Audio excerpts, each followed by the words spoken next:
Drew and Jonathan Scott here to tell you that with the American Family Insurance Home Quote tool, you can easily design a customized policy for your dream home right from the comfort of your couch. And fun paint fact, there are over 150 shades of white, like Hello White, Fluffy Bunny, Eggshell. They get it. Explore the AmFam Home Quote tool at amfam.com/home to learn more about your policy coverage options. American Family Insurance. Insure carefully, dream fearlessly.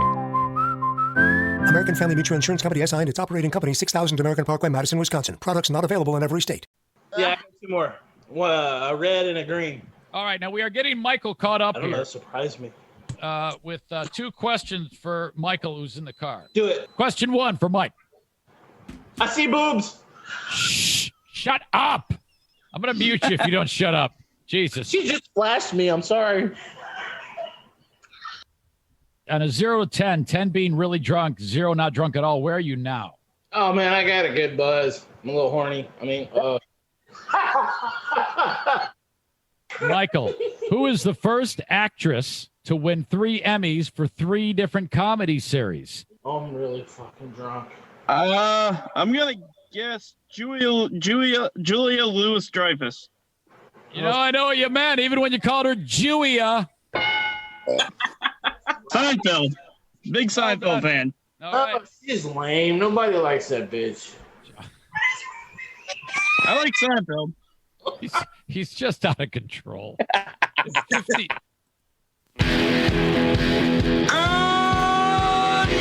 Zaniacs. Here's a man who's usually wrong, but he doesn't care. Here's a man who eat things that'll make a billy goat puke. You're now rocking with the best. It's the Eric Zane Show podcast, and here's your host, Eric Zane. Welcome.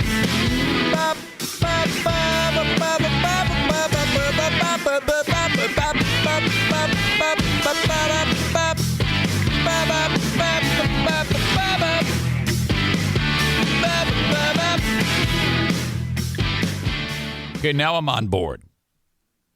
Now I want to do another trivia challenge. Should look at some dates. So the way it unfolds is we're all there on Zoom, and let's say there's 25 people. No, not tomorrow. And you get 3 strikes. And so, like, I asked player number 1, trivia question. You get it right, you advance. You get a strike, boom, you got 1. As soon as you get 3, you're out. And then it whittles it down, okay? And then it gets down to 2, and then the grand prize champion is awarded. Kate says must have been before her time. Yeah, for sure. It was a while ago. It was pretty regular. I think we did it like once a week, or did we do it every Friday or something like that? Yeah, we need to bring that back. And we needs. I sound like fucking Gollum. We got to make it bigger, and we got to make it better. So I got to think this out. I'm not going to rush into this. You know me. In fact, this is probably never going to be spoken of again. Today is, it's Earth Day.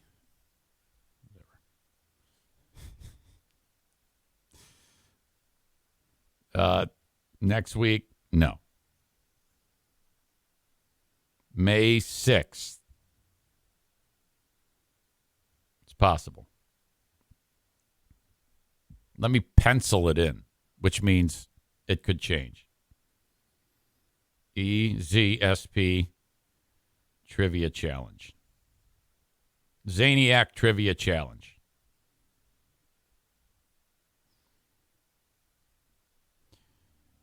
The problem is, though, it's the drunkenness.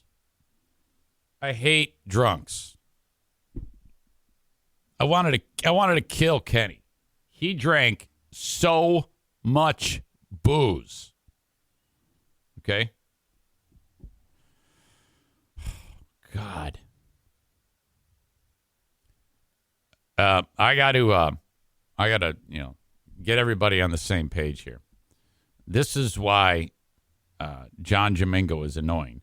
Nobody cares about the mask thing. We're talking about trivia here. Every time, look at every single thing you've said here has been pertaining to the mask mandate being gone. Well, that's great. Good. I'm happy for you. Awesome.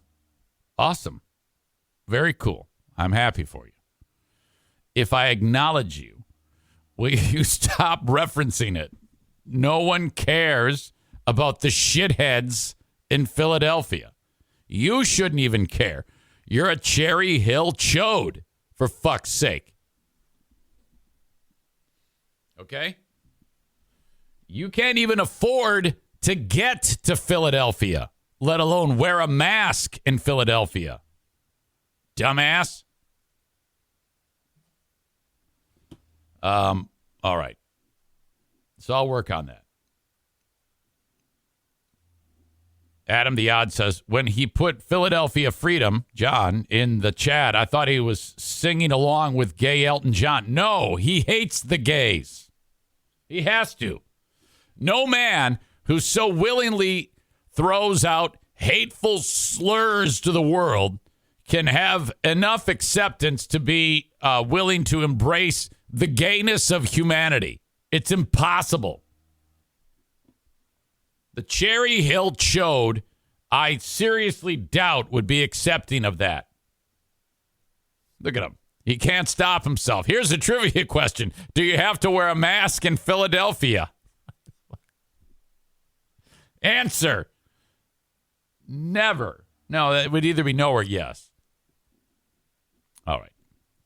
Welcome into the Eric Zane Show podcast. It is a really punchy, loopy Friday on the Eric Zane Show podcast, a daily show where I discuss news, nonsense, and my personal adventures each and every day of the week. And I am just so glad that you are here. This is now 3 years, 3 months, and I always screw this up. 16 days. Welcome in. Welcome into to each and every one of you. We've got a lot of fun things planned. We're probably going to get off. It's already off of the rails. Okay. But that's okay. I want it to be off the rails. As you know, my big radio news. Are you ready? I have massive radio news. That's why people are checking the show out who may not. And if you have never checked out this show, all you need to know is that twitch.tv/Eric Zane Live is where you can catch it live every morning at 8 a.m. Eastern Time. Also, you can download the audio wherever you download podcasts shortly after it concludes at 10 a.m.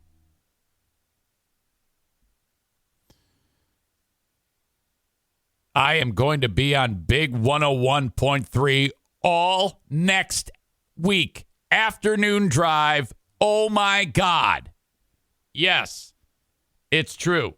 So that means when you get done with this show next week, this is huge because all this week I've been on nights. I've been the night slammer, okay, talking in between the songs. And what's remarkable is for a 5-hour show, I think the total talk time is maybe 8 minutes. And I have forgotten how much fun this is. I love this so much to be able to play the Temptations and just freaking talking over it and hitting the post. And they make it so easy too, because on the software, when you record it, there's like a line in the sound file that you got to stop there. If you don't, you're going to step all over the Temptations, and you can't have that. Sarah says, brick house. Oh, now that's not the easiest one to talk over, okay? And because there's all the cat calls. They're like whistling, going, as the chick walks by. Which, by the way, if you're a lady and a guy refers to you as a brick house, how is that a compliment? A brick house? Does that have something to do with a so-and-so's built like a brick shit house?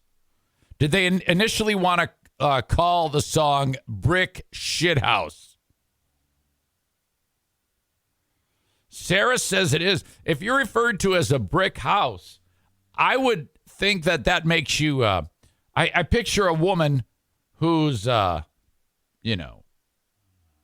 4'5" and about 650 pounds. I don't know, man. Sturdy? Sarah says that's a sturdy woman. Why would you? No, you don't want to be referred to as sturdy. The fuck? John Jamingo adds, Eric Zane spinning the hits for radio listening nitwits. Now, why would you say that? Come on now. Radio listeners aren't nitwits. I mean, who wouldn't want to listen, to the hot hits and then, 18 minutes of commercials? What the hell is wrong with that? Jason Schaefer says that 36-24-36, according to Lionel Richie, who wrote the song Brick House, 36-24-36. So that means a 36-inch chest, a little waist, and large hips, right? So that's an hourglass. But 36, wow, that would be something to see. At least just to wow, my God, how does that even happen? She's a brick house. She's hard as hell and hurts my head. Maybe if she's 5'3", can't drop the E at a U. Sarah says, no, that was Sir Mix-a-Lot, you fool. No, don't they have measurements? Don't they say measurements in the song Brick House? I'm pretty sure they do.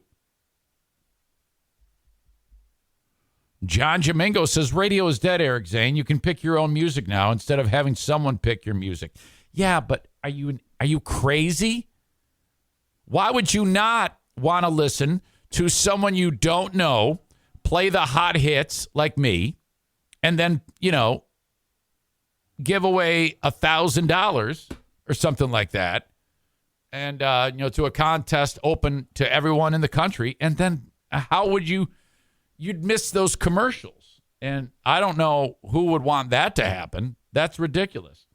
So that is my gigantic radio news today that I will be on all next week, afternoon drive on Big 101.3. That is an iHeart radio station, the biggest radio ownership company in America. Who wouldn't want to be a part of that? And so there you go, Big 101.3, and that's 1013big.com online. Okay? We've brought back the $1,000 paydays, too.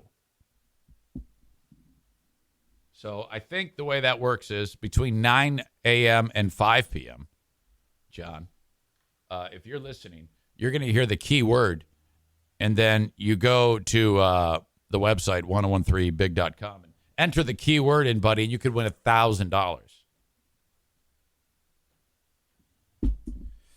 All right, speaking of working, I should probably bring Stu McAllister in here for a Friday. Why not, I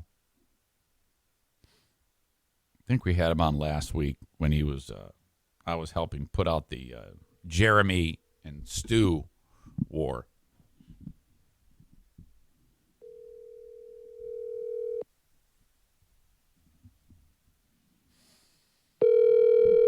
Come on, big guy. Come on. Brady Fan 1989 says no one has radios anymore. It's true. I've got one behind me. But they still have them in their cars. I mean, you can still do that. And you can listen on your phone. I've reached the phone of Stu McAllister. The fuck? Stu probably sleeping in before he takes off delivering the Dippin' Dots. Either that or he's got job interviews today. Okay. Welcome in. So much to get to. And wow, as we sit here and get started for this edition of the Eric Zane Show podcast. Today is day number 2 or 3, I believe, of the neighborhood garage sale. Okay, as we do this show from the Baldwin Ace Hardware Fear Bunker Studio. Before I get started on that, though, remember, if you ever want to reach out to me, quickest, easiest, most painless way is an old-fashioned email. Eric at ericzaneshow.com, and that's ERIC, Eric at ericzaneshow.com.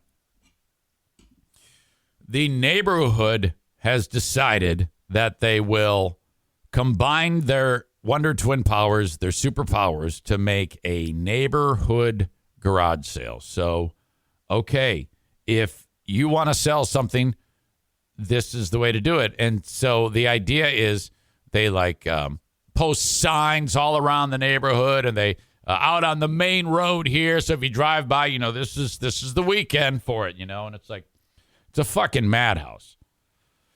Now, I don't want anything to do with that. I think it's insane because unless if I have no job, if there's someone in this house who has nothing to do, then all right, you can plop a chair in your driveway and have randos go wandering through your garage and buy your garbage. And then at the end of the 10 hours of sitting in your driveway, you got like $40 in your hands. Wow, that's awesome. I have a better option.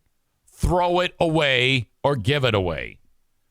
It is not worth it, in my opinion, to do this shit. My God. But people love this stuff. And you get people from all different walks of life to show up in the neighborhood. And 95% of them are losers. So my neighborhood is full of some of the worst people on the planet.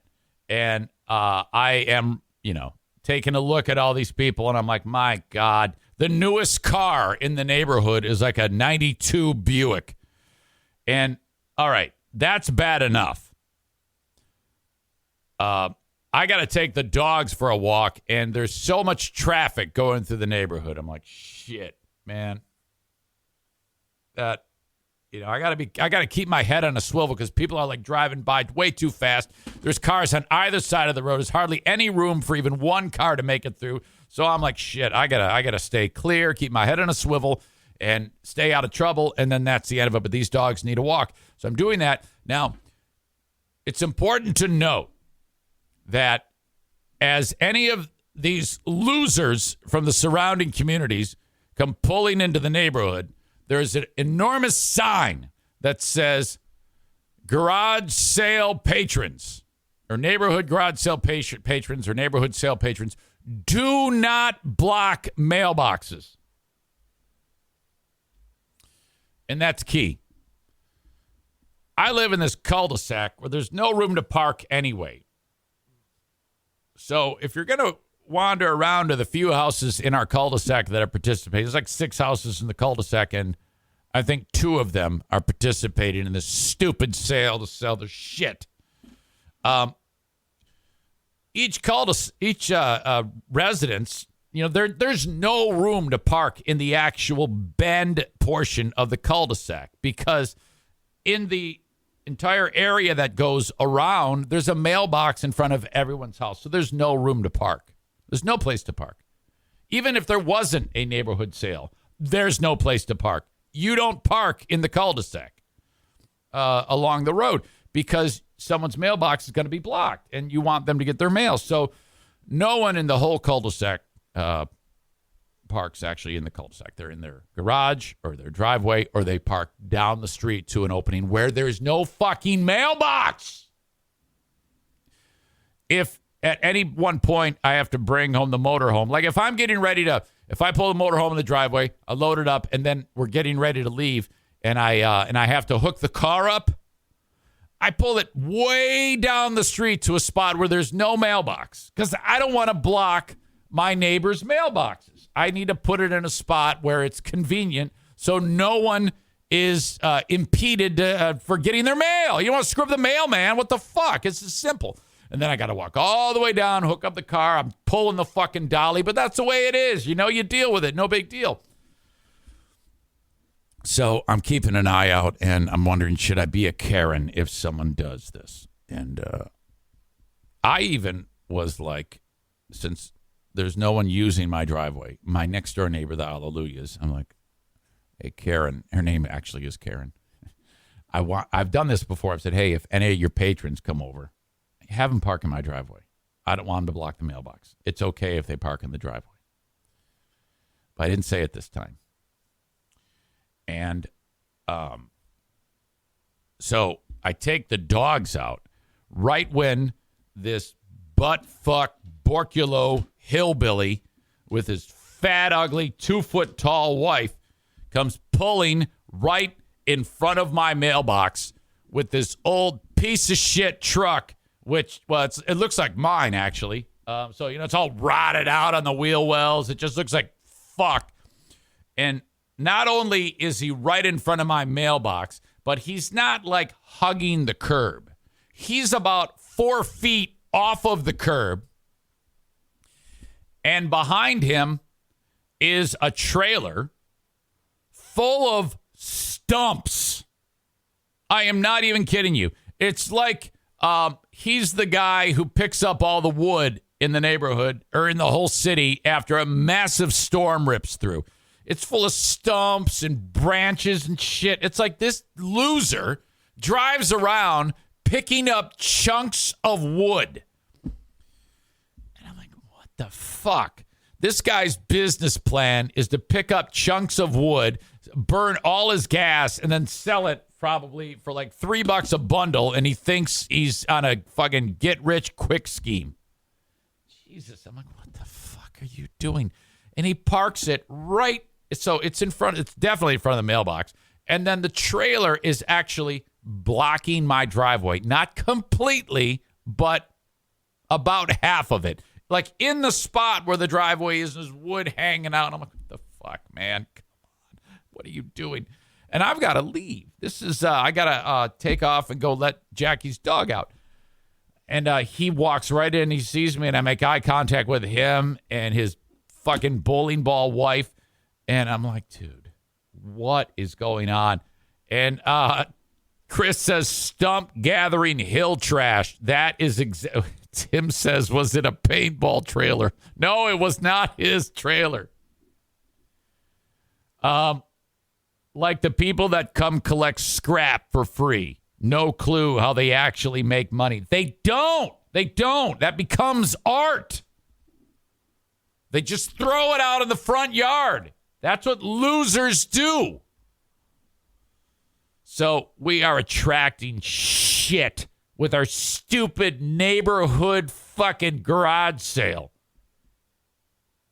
Ugh. Just the absolute worst. I'm not kidding you. This woman, I don't even think she had legs. I think she just had fucking feet attached to her torso. I've never seen such a round human being. Ugh. Nick says your neighborhood needs a cluster box. See email I sent and bring it up at the next HOA meeting. You know, you're falling dangerously close into the Kenney realm by instructing me to go look at emails. What are you doing? All right, here it is. Never block a mailbox again.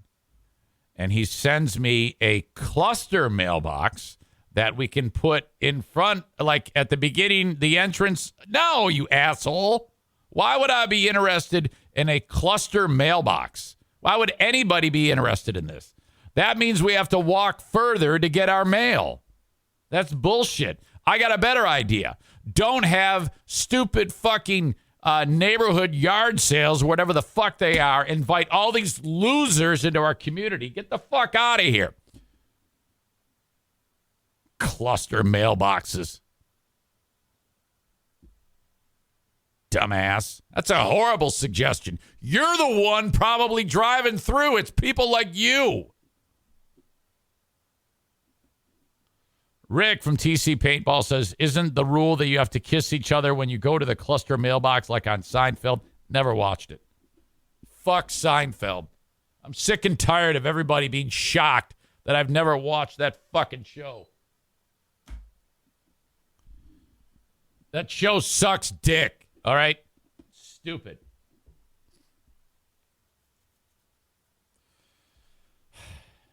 All right. Kenney says everybody hates those. Yeah, that's a dumb idea, your cluster mailbox. Shut up. Yesterday on the Ben and Eric Patreon podcast, holy shit. I actually did the show, like legit, in my underwear. And at the start of it, you can see me. I'm in my underwear, and I actually showed the crack of my ass. That is a reason to tune in. It has gotten to that point where we don't give a fuck. Oh, my God. And we had so much fun. You must see this. We didn't even get to half of the shit that we wanted to do. It's an hour and a half of fun on the Ben and Eric Patreon podcast. You must be part of it. A lot of people that are normally there were not there. I didn't see Nick there. Let's see. Who else was there? Wait a minute. Sarah says, damn it, I missed that. Yeah, you missed me showing my ass. John Jamingo suggests that the Bet on Ben game is rigged. Do you get tired of bitching about everything? Does that ever drive you crazy about how much of a 8-year-old chick you are, John Gismongo? It must be absolutely exhausting to be you. Seriously.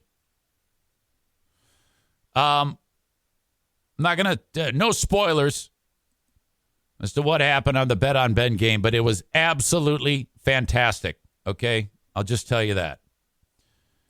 All right. It's Friday. Another weekend is here. It's going to be fantastic weather. Holy shit. As I've indicated, twitch.tv/Eric Zane Live. Thank you so much. I'm a little terrified today, grossed out, and I talked about this on the Ben and Eric Patreon podcast, but I want to get into it here. This is the trailer for the recently added Netflix documentary on John Wayne Gacy. It is a 3-episode show. People are really mortified by it. It is called Conversations. Conversations with a Killer, the John Wayne Gacy tapes. When Gacy started talking finally, they rolled tape, and it was they have about 6 hours of footage on him. This is fucking incredible. And when this started to unfold, the abduction and death of his last victim turned out to be his undoing, because I think he got a little bit sloppy in what he was doing, and there was some eyewitnesses that kind of turned the cops onto the guy. That was in December of 1978. I have no memory of this whatsoever. The first time I ever heard about John Wayne Gacy was when he was put to death in the mid-1990s. So if I had ever heard about him, I was like, I don't even know what that is. For some reason, I guess I was shielded from it or just didn't pay attention. You know, the only time you ever heard about news back in 1978 was at the on the 6 o'clock news or in the newspaper or something like that. And I didn't know how to read till I was about 15. But anyway, this is the trailer for this damn thing. It is unbelievable. Okay, John, go ahead. What I tell you is what I know is fair. I'm a power person. I enjoy power. Nobody else had the guts to pull off what I pulled off. I outsmarted you again. Police today found 6 more bodies under the home of suspected killer John Gacy. can be walking down the street, and if Gacy lay eyes on you, you have now become his next victim. And they would say, "You're a cop, huh? I'll do anything you want. Just don't bust me." That's scary. Everybody from the neighborhood knew John Gacy. I was clowning and appearing in at least 10, 15 parades. He was also a Democratic precinct captain. He seemed very personable, very friendly. But he could turn on a dime. There is a right way, there's a wrong way, and there's my way. Was he insane or was he evil? Wait, was he a saint or was he evil? Young, clean-cut, barrel looking. To be gay. I'm guessing he's evil. In the 1970s, there was so much prejudice. We find out that, yeah, there's a kid. He worked for Gacy. I haven't seen him in a while. I know this guy. He worked there. He's missing, too. A lot of officers were telling parents they're runaways. Your kid will be back any day now. A lot of conversations would end with, good luck with that. I just feel that I'm being cheated again in my life. With his sexual urges that came out as rage. I heard a click behind me.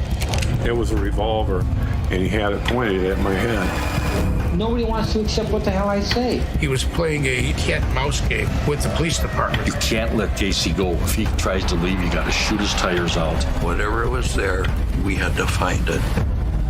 I'm accused of it so much, I might as well go out and do it. I don't even know if I killed him. I have no remorse. Clowns can get away with anything. Clowns can get away with murder.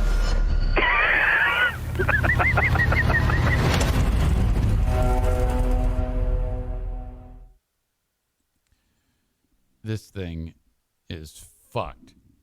Hey, let me just tell you. Watch this thing at your own risk.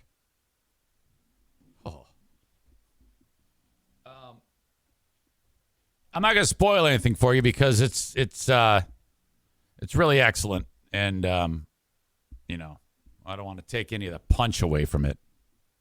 If you're a true crime fan like I am, this is something else. I will say this though about it. I don't think anything like this could ever happen again, and I think part of it is back then in the 70s. Like you talk about, or like they talked about, when dudes would be missing, they would just say, your son ran away, he's out doing drugs or something. They would never, ever pursue it. They would just dismiss the families. They wouldn't even look into it, any of these missing persons cases. And the lack of technology made it that information could not be, spread out there quickly, and there weren't cameras everywhere. It is absolutely heinous. Kyle says back then parents were like, one less mouth to feed. I don't think they were. Did you eat an edible again before this show? You could. You. There's no way. You got to go on with your work day. I doubt that. Tim says it will happen again. Jeffrey Dahmer was about as bad. Yeah, however, you got to figure out the era then. First of all, there weren't cameras everywhere, and the internet wasn't as pervasive when Jeffrey Dahmer started. If you think about it, when was the last time you heard about a serial killer? I don't know. Maybe I'm wrong. Maybe they're just getting better because of the internet at covering their tracks. But this is absolutely heinous, ridiculous. You will not believe this guy's story. I had no idea about any of it. Honestly, all I knew going into this documentary was that John Wayne Gacy was a serial killer. No clue about, and I want to talk about all of it right now, but then I'd ruin it for you. So check that out on Netflix. In fact, it was Netflix viewers sick to stomach after watching John Wayne Gacy series. Quote, one of the most disturbing documentaries I've ever seen. 3-part limited series directed by Joe Berlinger follows the story of the aspiring politician who worked as an Did you know that? He was a precinct captain for the Democratic Party in Illinois. Okay, so when the elections would go down, he was in charge of the precinct, making sure that no black people could vote. I take that back. He was a Democrat, so he was saying, black people, come on in. Even if you don't have ID, just vote. In fact, you can vote 100 times. All blacks can vote 100 times, as said by me, John Wayne Gacy. Working as an entertainer at children's birthday parties while dressed as a clown. The show's official synopsis says he dined with the powerful. He preyed on the vulnerable. Beneath the smiling exterior was the horrifying darkness of a sadistic serial killer. Sentenced to death by lethal injection after confessing to murdering, 33 young men and boys. And it just made its debut April 20th. According to this, it says fans are repulsed by it. This person wrote, I'm obsessed with serial killers, but this Netflix series about John Wayne Gacy is difficult. I just finished the John Wayne Gacy tapes docuseries on Netflix, and wow, absolutely sickening. I disagree. I would have to say Dahmer was 1,000,000 times more sick because Gacy didn't eat dick. I mean, the simple fact that when the cops burst into Dahmer's place, he had like a slow cooker cooking like some thigh, and in the oven there was roast face, and he was actually, when they walked, I don't know if you know this about Dahmer, but he was sitting on a couch. You know how like when you eat a carrot, he had a dick, and he was, hey guys, how you doing? He was actually eating a man's dick and balls when the police, that's true, when the police went into there. And he said, I'll be with you in a second. I need to finish my dick. So I think that has to be the most disgusting thing of all time. That makes John Wayne Gacy look like, a freaking Cub Scout. So I don't know how anybody could possibly say that the John Wayne Gacy set of crimes was worse than Dahmer. Dahmer's the worst of all time. Dahmer's makes Ted Bundy and John Wayne Gacy and anybody else look like a walk in the park because he was eating a stiff, dead dick when the police walked in there. That may or may not be true. I thought it was true, but I might have dreamt it. I'm not sure. But he definitely ate his victims.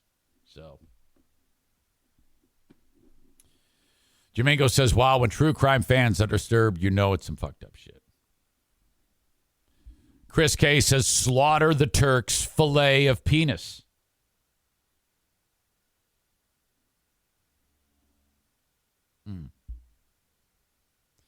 Adam says his significant other, Michelle, loves that shit. Makes me a little nervous. I don't watch any of those murder shows. Netflix is for comedians and comedies. Jeffrey Willis, the local serial killer. You see, that's a perfect example. That is a perfect example of how you can't be a serial killer for the long haul because there's too many ways to get caught.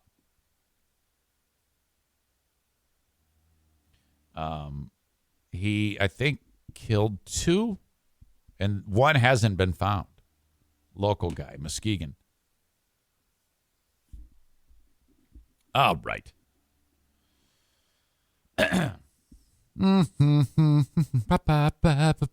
Oh, hey, Insane Asylum. I have not yet even attempted to make it yet. That show, I'm going to get it done today and post it, and it's going to feature, some of you are going to be really excited, but the Adam's Oddity song at the start of segment 2 is Born Under a Bad Sign by Doug Pennick and Dimebag Darrell.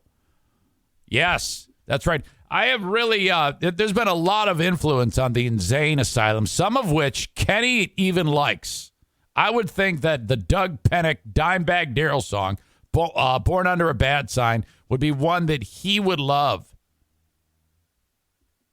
All right. That'll be a little bit later on. Patreon today happens. The Patreon bonus podcast happens after this podcast. If you want to check it out, that would be a huge help. But you got to sign up for it. Patreon.com/Eric Zane. It's more content throughout the week, but you got to pay for it. It is not powered by the sponsors. This show, the free podcast, is powered by the sponsors. Patreon is powered by your hard-earned dollars, and I am humbled and thankful that you are there. Thank you, thank you, thank you. If you really want to help out the show, throw some cash at it, and I will throw as much content. I will try to over-deliver. I do over-deliver as much as I can on the Patreon. Patreon. Patreon.com/Eric Zane. If you listen to some of these folks, like, hey, sign up for my Patreon. We give you one bonus episode a month. Fuck that. No. The lion's share of what I do must be the Patreon. Okay? And you talk about the Patreon on the free one. And you tell them how important they are. And then you deliver. You deliver the mail on the Patreon. Patreon. Patreon.com/Eric Zane. 15 plus hours of content each and every week. Okay? Patreon.com/Eric Zane. Irvine's Auto Repair, Grand Rapids Hybrid and EV, bringing you this show today. ER Vines. ER Vines. ERVINES. Irvines.com. If you need a vehicle repaired, preventative maintenance, whatever it may be, they will take care of you if you are in West Michigan. Domestic, European, and Asian vehicles. Everything except for Volkswagens, EVs, hybrids, you name it. Irvine's Auto Repair, Grand Rapids Hybrid, and EV. Hang on a second. Something just popped into my head. You should join me on the show to talk about this, period. You do a good job at it, period. Sorry. Sometimes I think about something, and it needs to be taken care of. All right. A word about Vincero Collective. You know, you take a pair of sunglasses for granted or a watch, but when you hold something that's real quality, made to last, made to look great for a long, long time, you notice. Vincero Collective, a premium lifestyle brand carrying watches, sunglasses, and much more. That's what it's all about. Perfect for men or women of any style. Eye-catching modern designs to go with anything that you're wearing. I want you to go to VinceroCollective.com/Zane. You'll save 15% and get free shipping for listeners of my show. Use the code Zane and you'll be good to go. VinceroCollective.com/Zane. Now the watches. Stainless steel, durable silicone, and Italian marble straps, surgical grade stainless steel casing with Italian marble inlay. See what I mean? Made to last. Traditional automatic and Japanese quartz movements. That all means something fantastic in the timepiece industry. The sunglasses. You're like, wait a minute. Sunglasses aren't supposed to have so much heft to them. High quality sunglasses. All lens polarized. The frames are handcrafted. And I want you to go check out the selection of watches and sunglasses at VinceroCollective.com/Zane. Again, you'll save 15% and you'll get free shipping when you use the code Zane. How about this? Vincero has a 5-year guarantee and a 365-day free return policy for their products. But don't just take this knucklehead's word for it. Go check out the Google reviews. All right? Over 30,000 5-star reviews on these guys at Vincero Collective. They've been featured in Forbes, Business Insider, and Newsweek, just to name a few. Vincero Collective offers you a shopping experience you can trust. One more time to save 15% with free shipping for my listeners with code Zane. Support my show and go to VinceroCollective.com/Zane. Okay, a quick word for Drizzly.com, DRIZLY.com. Okay, you're at a party. Everybody's having a great time. No one wants to leave to go make a beer run, a wine run, a liquor run, whatever it may be. You're all having too much fun flirting with each other around the fire, having a good time. Okay, let's go to Drizzly.com, pick out what we want, and before you know it, some dude is dropping it off. Oh my gosh. Why did it take so long for something as amazing as this to become available? You can also go to the Drizzly app or drizzly.com, DRIZLY.com, and send a gift to someone. That's awesome, too. Drizzly, the most convenient way to buy beer, wine, and spirits with delivery to your doorstep in under 60 minutes. It's the #1 app for alcohol delivery. That's DRIZLY.com. Drizzly's giving every new customer $5 off their first order. Just use the promo code FAST5, FAST, the number 5, at checkout. Convenience of home delivery in under 60 minutes. Get it when you need it. It's a great gift as well. Drizzly.com, DRIZLY.com. Fast 5 at checkout to save $5.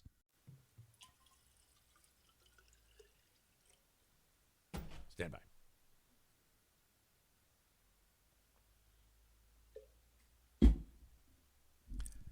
A&E Heating and Cooling.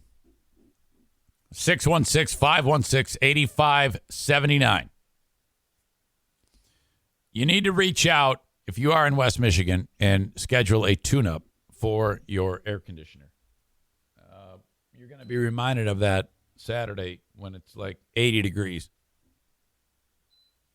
It's a real bite in the ass, though, because it's going to be cold next week again. For God's sake, come on. A&E Heating and Cooling, 616-516-8579 for the AC tune-up, $79. If you have a serious problem, they can help you too. Scheduled maintenance, preventative maintenance. If you're in a pinch and something's wrong, they can make a scheduled trip out or an after-hours service call, which, honestly, if you have that going for you, you're in a world of hurt if you have an after-hours service call, but they will take care of you and get either your heat on or your air conditioning on. 616-516-8579. Joe Martinez says, I'll be in Vegas. Well, I'm happy for you. Have a good time out there. Joe Martinez and his lovely better half, Teresa, are going to go to the area brothels as a couple. You know, people do that, and Joe Martinez is one of them. He's going to go to the area brothels, and he doesn't even gamble. He just goes there because his wife says, we need to go to the brothels. It's unbelievable. What a relationship. Those lovebirds. All right. Joe's lucky because he's got his son-in-laws running things and his daughters running things while he's away. Okay? Yeah, have fun. You bastard. Another serial killer comment. Dennis G. Richard Ramirez loved AC/DC in real life. Yeah, he wore the AC/DC hat. He was seen wearing that when he would commit his crimes. The Night Stalker, which I still love the story of, this was back in the 80s, and he went to Houston to go see his brother, and they had an idea it was him, so they put, an APB out for him, and he was in all the newspapers, and then he comes back on the bus, and he sees a guy on the bus reading the newspaper, and his face is on the newspaper. He's like, uh-oh. And then the guy pulls the newspaper down and goes, holy fuck, that's the guy on the front page, motherfucker. He pulls the handle on the bus stops, he gets out, runs off. Hey, that's a Night Stalker. And he's in the barrio, so all the local Mexicans beat the shit out of him with a fence post. It was incredible. He's dead, too. I think he died of cancer.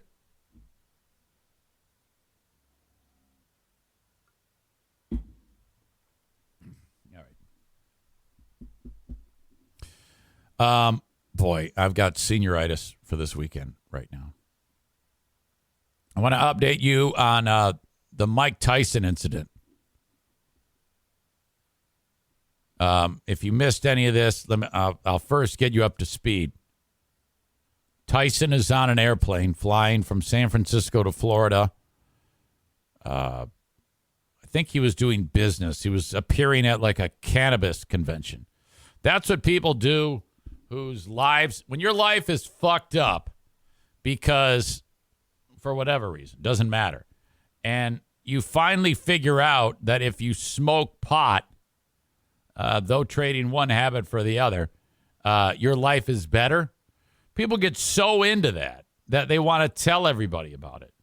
Darren McCarty did that. He drank, was a total asshole, and then he finally started smoking pot, and then everything fell into place. His health improved dramatically. Smoking pot, to some folks, is an unbelievably effective medicinal way to turn your life around. I swear by it. I've never done it in a medicinal way. I think last time I smoked pot was the early 1990s. But you get people who are fucked up and they smoke pot and they instantly become like the most productive people and amazing people on the planet. Mike Tyson is one of them. So is Darren McCarty.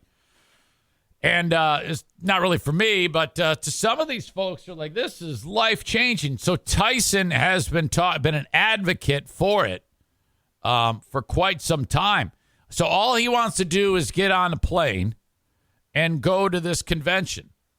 And there's some idiot who's treating him like shit. And Mike beats the shit. He gets up and beats the shit out of the guy.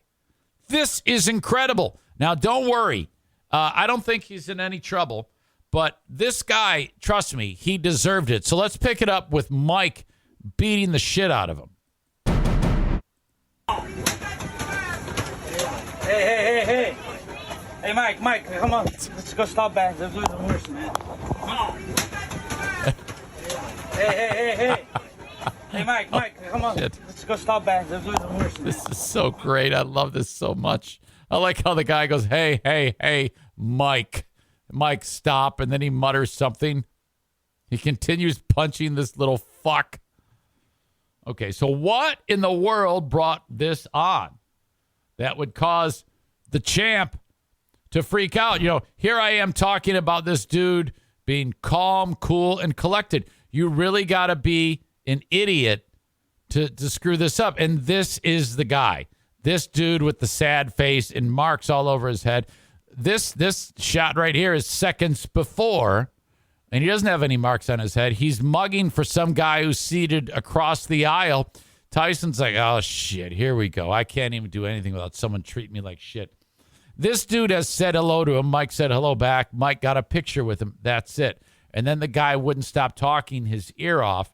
And then it went even further. But watch how much of an asshole this guy is. Oh, no. Great. Hang on a second. Let me get past this ad. One day I'll get this right. Idiot. Thank you to our friends at whatever this is. This poor kid can walk now. There you go. You can donate there. Here you go. Fuck your boss. Fuck my boss. Okay, so you can see Tyson's ignoring this asshole as he's talking his ear off. Fuck your boss. Fuck my boss.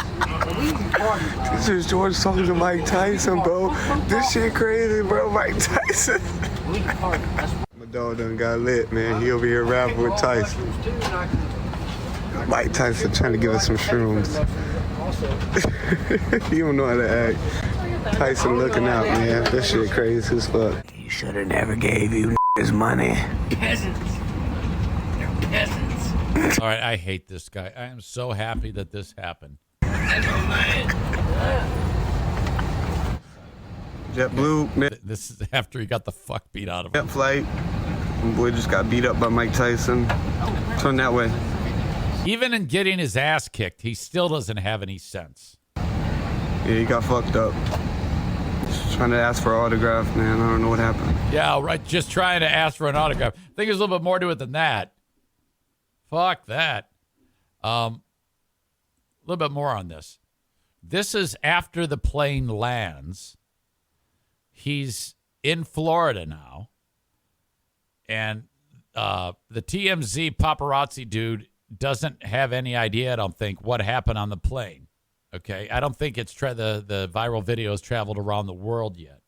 Okay, but paparazzi are there, and Tyson's fine because the paparazzi dude shoots this video.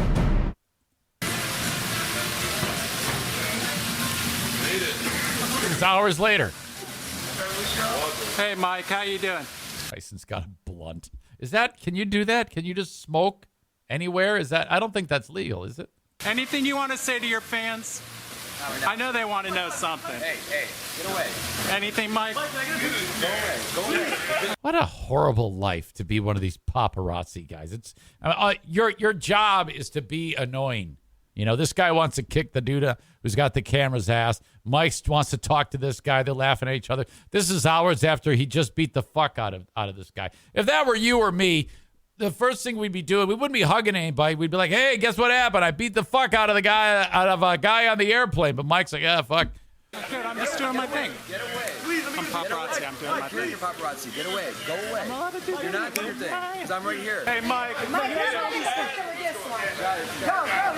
Look at Tyson. He's great. Look at him. I'm telling you. He's doing stuff for the kids. People just want a picture. See, Tyson's really mellow. Again, he's smoking pot. He's happy. You want Mike Tyson smoking pot. I'm guessing they couldn't smoke pot in the airport. Probably got a little bit anxious going through security. Could not smoke it in the terminal when he's walking to the gate. So, this guy rubbed him the wrong way, and then you beat the fuck out of somebody. That's what happens. Now he's fine. Look at it. He can't stop. He's being so great to these fans. Thanks, Mike. Anything, Mike? He's even being nice to the paparazzi guy. Anything for TMZ? Real quick, Mike. Basic economics. I don't know what that means. Basic economics. God, he is an absolute beast. He's fucking just so jacked.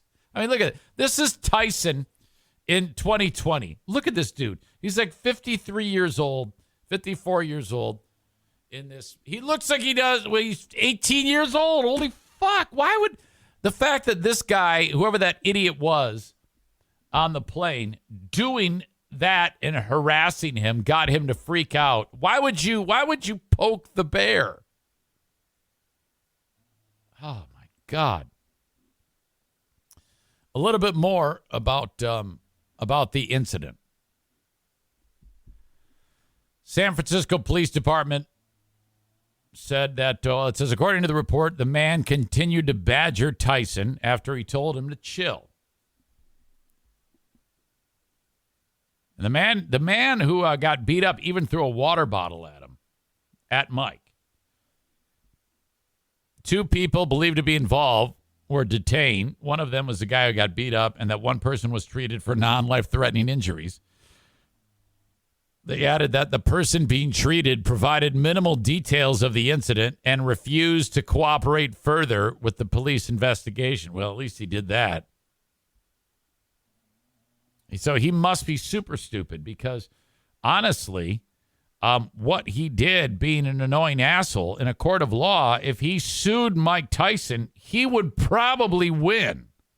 So this guy has a golden ticket here, and he's so stupid, he's not even going to cash it in. So basically, what you got here is he goaded Mike Tyson to beat the shit out of him, which is a golden ticket, and then refuses to cash it in because he's so dumb. Tyson's rep confirmed the man not only was harassing him, but also threw the water bottle. But according to Chicago-based attorney Andrew Stoltman, Tyson could face serious repercussions. Well, I don't know how if the guy's not going to press charges, maybe through the airline. I don't know. Historically, trained fighters, mixed martial artists, are usually held by both police and judges to a higher standard, in part because it goes to intent. He told Fox News Digital on Thursdays. What? Are you telling me that if I beat up somebody on a plane, I wouldn't be in trouble because I haven't been trained? First of all, that could never happen. A trained fighter realizes they have the ability to inflict extensive damage than a layperson in a typical defense, and these sorts of claims are self-defense, right? Tyson was defending himself from this gentleman. Well, when you're the former heavyweight boxing champion of the world, that defense is almost completely eviscerated. It shouldn't be. I mean, he felt threatened. Some fucking crazy guy's badgering him, throws a bottle at him. Stoltman explained that unless the man did or said something egregious to provoke the attack, I would say he did, Tyson is facing an uphill climb, and there are likely going to be felony battery charges filed against him. And because it took place on a plane, Tyson potentially could be prohibited from flying. We shall see. All right. He's a weird dude. Tough to talk to. We had an interview. I don't think we've hit it yet on the Lost Zane recordings where Julius and I had a chance to interview him. Maybe we did. I don't know. It doesn't matter. But he was. Plus, I'm not a very good interviewer, so he was tough to talk to. Weird dude. I cannot believe the guy wanted to goad Mike Tyson, of all people. What a dumbass. All right. College baseball has handed down a punishment from this incident, this amazing incident. This is what unfolded. We talked about it yesterday on the show. This guy right here is going from second to third. When he's going from second to third, this is some small junior college or whatever. He says something to the pitcher like, hey, your mother's a whore. So, this pitcher freaks out and in a rare move tackles the runner and starts a fight.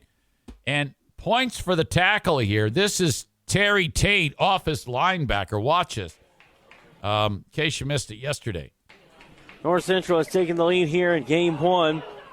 Oh, my. Oh, no. What a hit. Oh, no. This guy, I love this announcer. That was out of nowhere. That was out of nowhere. He's doing something with his nose. North Central has taken the lead here in game one. Game one. Oh, my. Oh, no. Oh, no. This announcer has a least effective, voice when it comes to something dramatic happening. He goes, oh, my. Oh, no. Oh, my. Oh, no. Oh, my. Oh, no. Game one. Oh, my. Oh, no. It would have been okay if he said, what the fuck was that? Oh, no. That was out of nowhere. How out of nowhere. That was out of nowhere. You can hear like individual fans going, get out! Get lost! Woodward just attacking the... Sorry, I just... Sorry. Right there. I'm just confused right now. And he'll step on home plate and... Sounds like Terry Ficcarelli. Remember Terry Ficcarelli? And the King Fury has scored another goal. And he's not done it the same as and there's another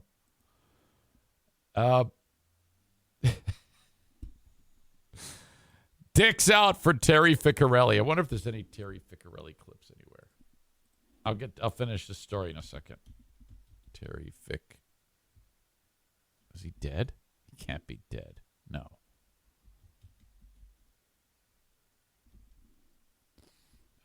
Terry Ficcarelli. I need play-by-play. Fick's greatest calls? Could this be it? I'm not kidding. Wait till you hear. Wait till you hear the way this guy talks about King Fury. I'm trying to get a win here at Mercy Health Arena. The Fury have a 4-game losing streak, and they're looking to end that tonight with a win here at L.C. Walker Arena. Check this out. One city line, he's in with a shot, he scores! Alex Whiteman, Oshimo, and away we go! Bingo, bingo, bongo! Boom shakalaka, the key is hard! It's too Tommy, this Tommy! All right, now this is all of his exclamations. I don't want his exclamations. I want him actually doing play-by-play when he's not freaking out and just saying, and a two-line pass play is stopped. Hey, zoom to the moon! Cody sold. It looks like he just climbed out from underneath the rock. Great balls of Jules Carter! It's fucked up because they're playing the Benny Hill theme. Damn it. And you can't see it. I caught it. But you don't even need to see it. Short-handed bandit. Three guns of glory. It's a hot digger. Score! On the power play. Yabba-dabba-doo. Pours in on left wing over the Atlanta line. The shooting scores! Evan Lynch. Suck it in the pocket. You cannot. I don't understand words there. What the fuck is he saying? Get in the pocket. 6-5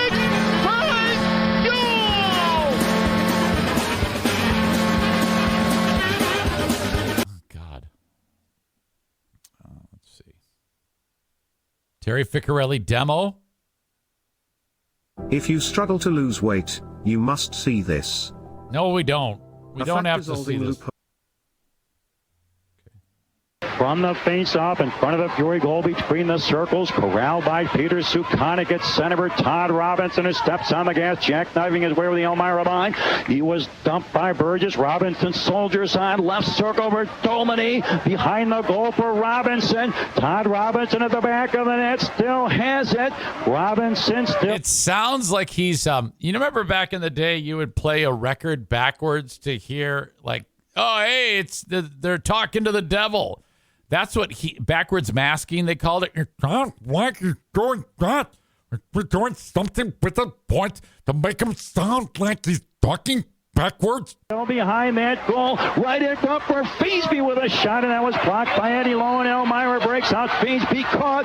Thompson on the Fury line on right wing. The shot, take the save, and he pounces on top of that one at the left side of the crease. Ah, yes, the Fick. Harry Ficcarelli. Mohegan Fury. Kate says it sounds like he's in third gear. All right.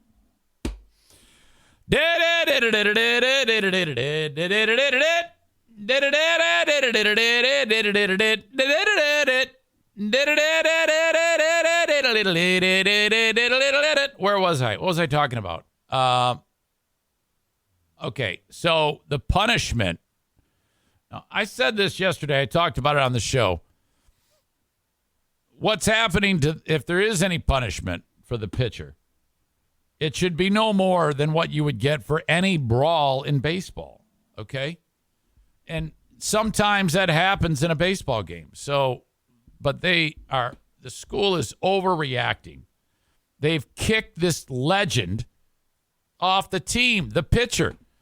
He's gone, and he may even be expelled from the school. Now, they've been suspended, and the guy running around the bases who was talking shit, he admitted to saying something terrible, probably about the guy's mother. He's been suspended too. Let's see. The conference, which is the North Texas Junior College Athletic Conference, which is actually lower than high school.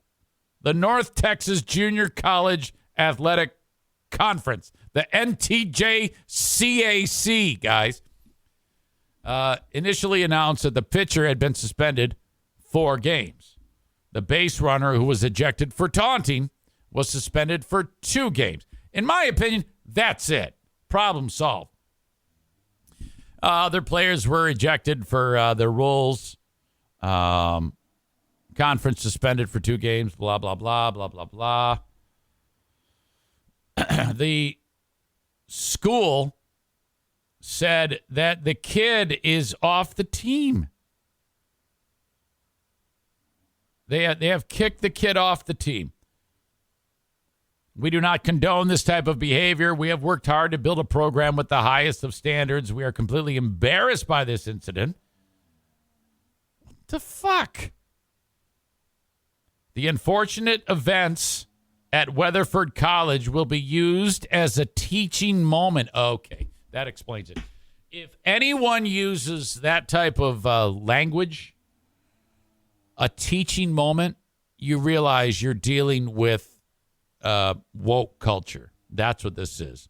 So if you take something as American as a baseball brawl and actually punish severely in a way that is inappropriate, it's because you have woke culture leading the way at this stupid, what amounts to basically a middle school baseball team. So if you ever get in trouble and someone says, well, we're going to use this as a teaching moment, or if they say, yeah, you're going to have to be better, you're dealing with woke culture here. So that's what this is all about. We're using this as a teaching moment for our student athletes to help ensure these incidents with our athletes do not occur in the future. So the kid got kicked out. That's it. He can't play baseball anymore. That is awful. I don't get it. Come on, guys. It was great. Oh, my. Oh, no. What just happened there? Okay. Adam, I have not yet forgot about your cameo. I think he wants me to read a short story to him or something like that. What the fuck? I am going to do that, though. Don't worry. Cameo.com/Eric Zane. If you want to hire me on Cameo, I've always loved doing those. Cameo.com/Eric Zane. That might be serial killer behavior, Adam. You want me to read a short story to you? While I am going to do it, I'm wondering if there are bodies in your basement, because that seems serial killer type of behavior. Reading a short story to you on the Cameo. Totally kidding. Don't take it personal. All right. Terry says everything woke turns to shit. Well, not all of it. Some wokeness is important. There is some need for wokeness when it comes to like equal rights. And frankly, I've said this before. Some people do need to be canceled. I am all about select cancellation. I am not 100% opposed to cancel culture. So it's a case by case. You know me. I am not a broad stroke brush type of guy. If you look in my basement, I am a no stroke brush kind of guy. All right. Cameo.com/Eric Zane. Hang on a second. I'm getting distracted here. This is how it's going to be for the rest of this show and the rest of the day, frankly. Bennett Flooring Installation. If you need flooring installed, this is who you call. 616-318-0167. Thank you very much for being part of the show.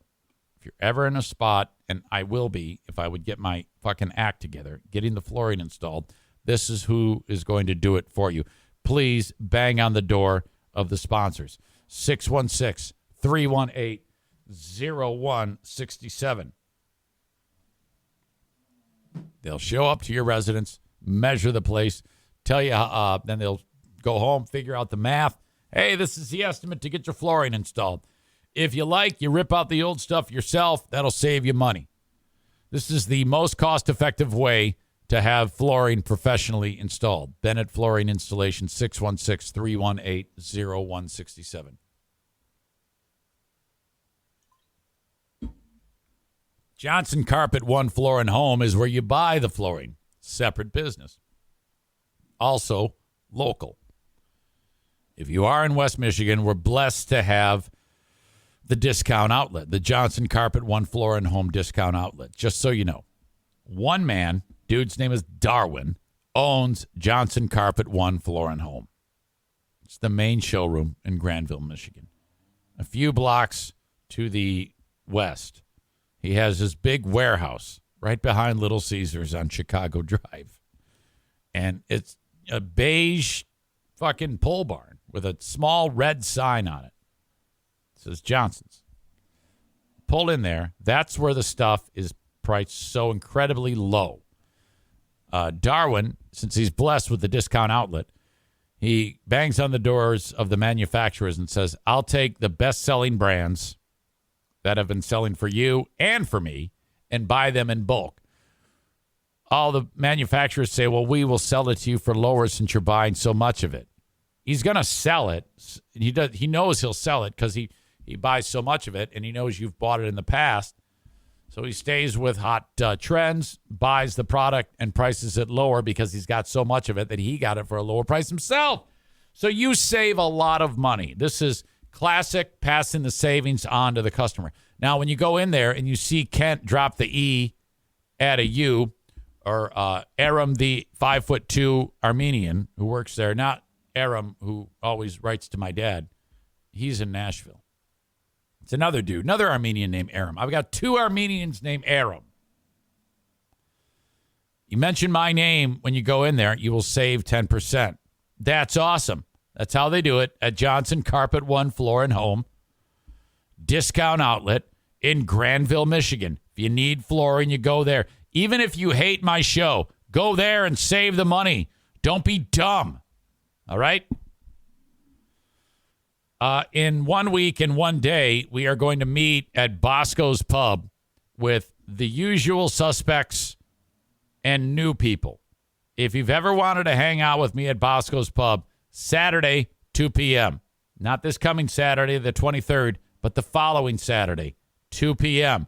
On that day, we got a whole bunch of shit planned because we're going to hang out at Bosco's Pub for a late lunch.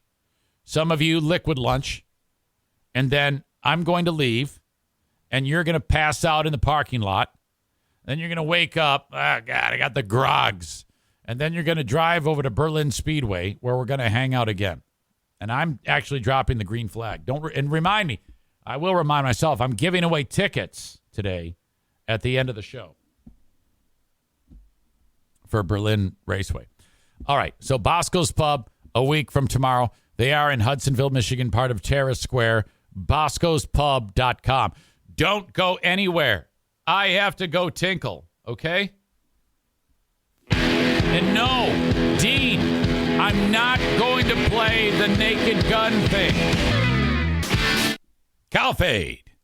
Sarah Rookruck Roosh texts me, and then she just saw me look at my phone and look at the camera. Don't forget, wash your hands. No, I didn't wash my hands. I wanted to get back here to you. I'm not going to. It's my balls. Who cares? It's my penis, and I didn't piss on my hands. I'll be the first to admit, I do not wash my hands every time I go tinkle. And I would say that when I poop, I wash my hands 5% of the time. I'm totally kidding.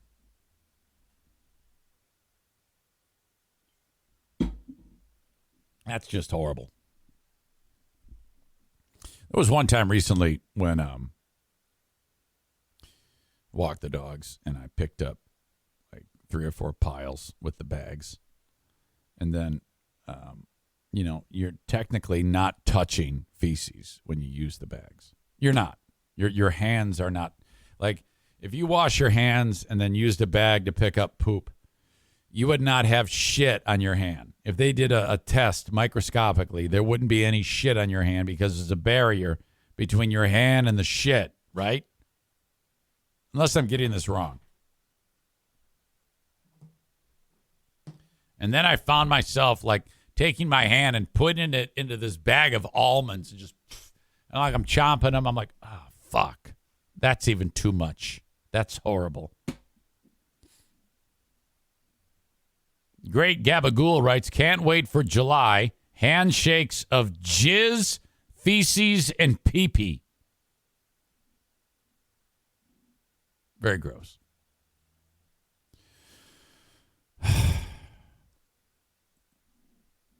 Last hockey game tonight. What else is going on this weekend? We got a hockey game tonight.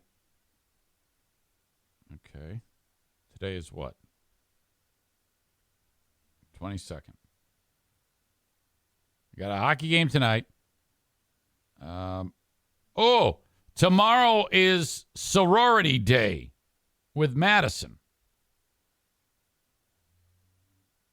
And then the 24th, we're celebrating Jacqueline's birthday.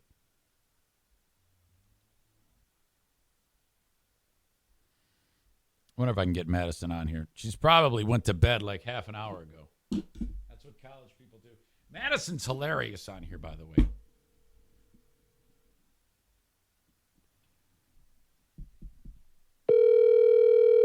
There's no way. Yeah, she might. I don't even know if she has Friday classes. If she doesn't have Friday classes, she's sound asleep. Your call has been forwarded to an automatic. Come on, nobody wants to talk to me today. How about Stu? Call Stu back. Get him in here. Maybe. I'm such a loser. Does anybody want to talk to me? Anybody? Maybe? No? Of course not. Fucking bullshit. Oh, I get so lonely. I think I'm going to Kathmandu. That's where I'm really, really going to. Ooh, hang on. Hang on a second. It's already annoyed with me, I can tell. Hey, Stu. Yeah, I'm here. What's happening? You sound like you're ready to kill somebody. I'm in East Tawas. Of course I am. Oh, dude. Okay. Yeah, I know. How much are you delivering today? A lot. You got a lot? Those people in East Tawas love Dippin' Dots? It's a new placement, so I'm assuming they probably do. Yep. Okay, so I imagine that's big news in that community.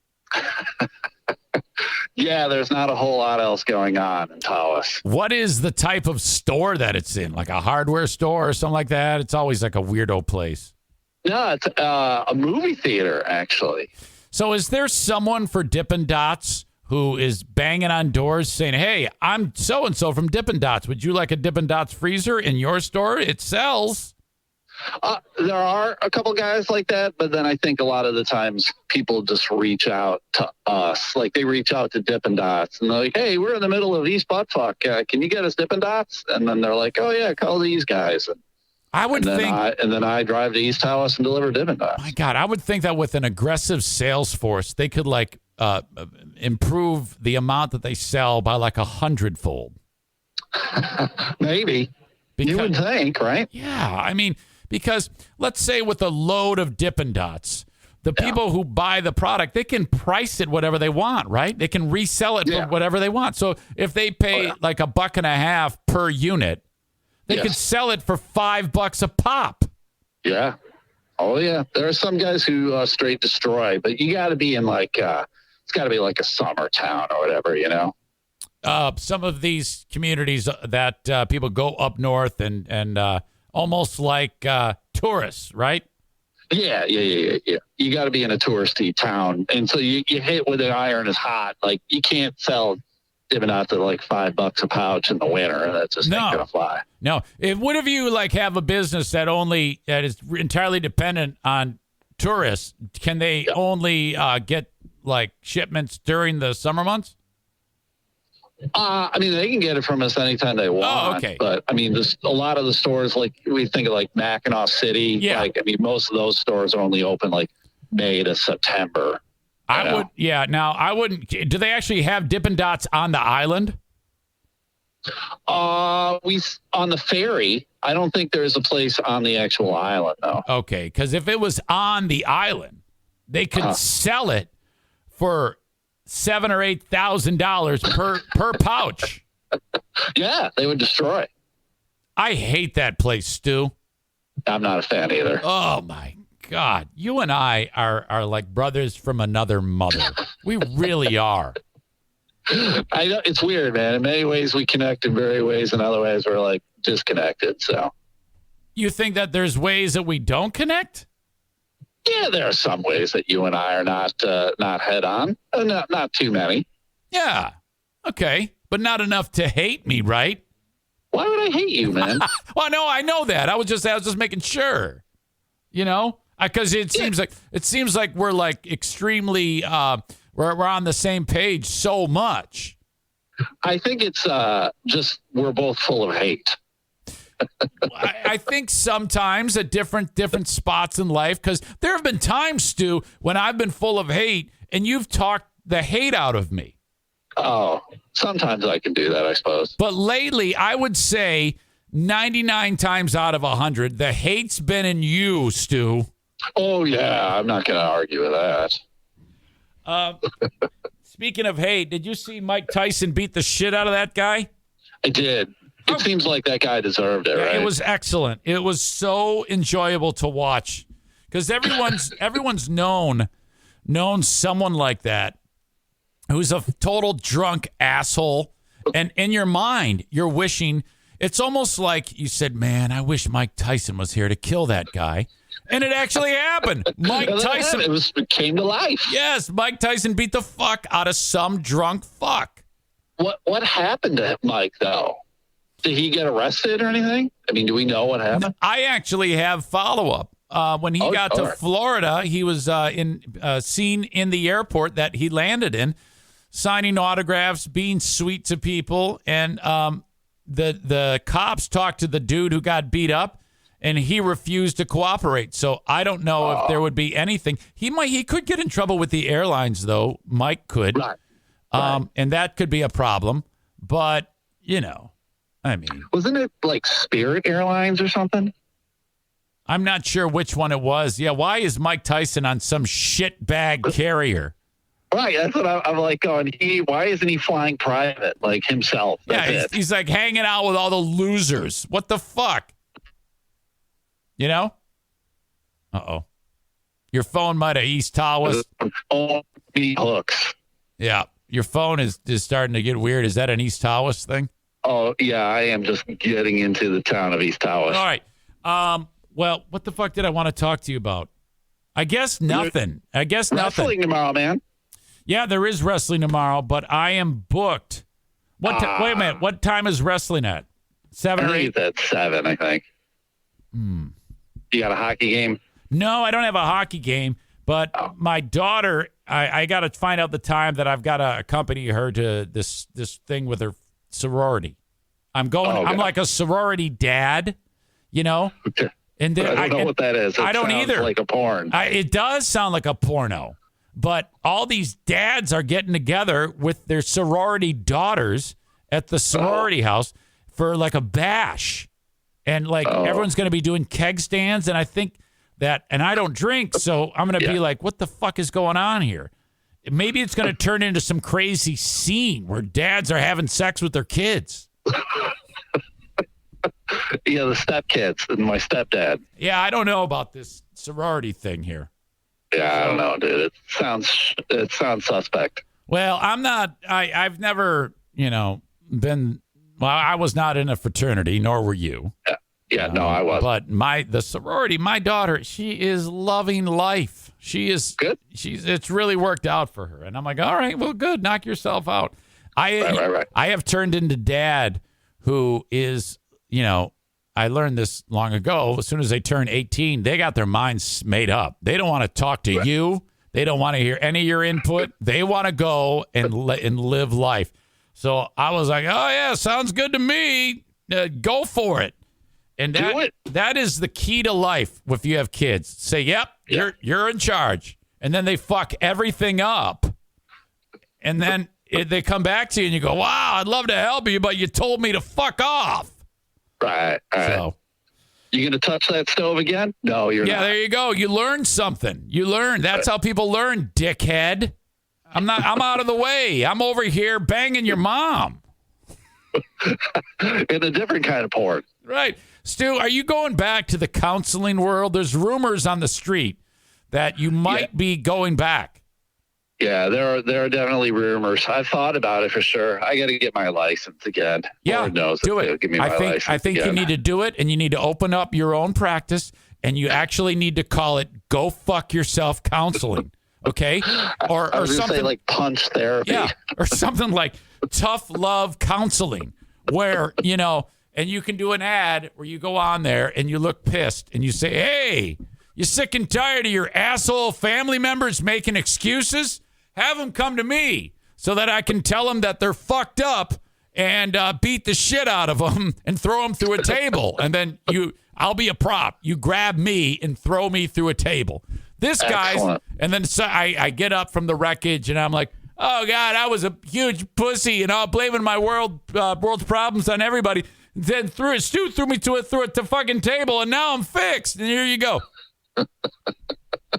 It's definitely a good idea. I don't think anyone else is doing that.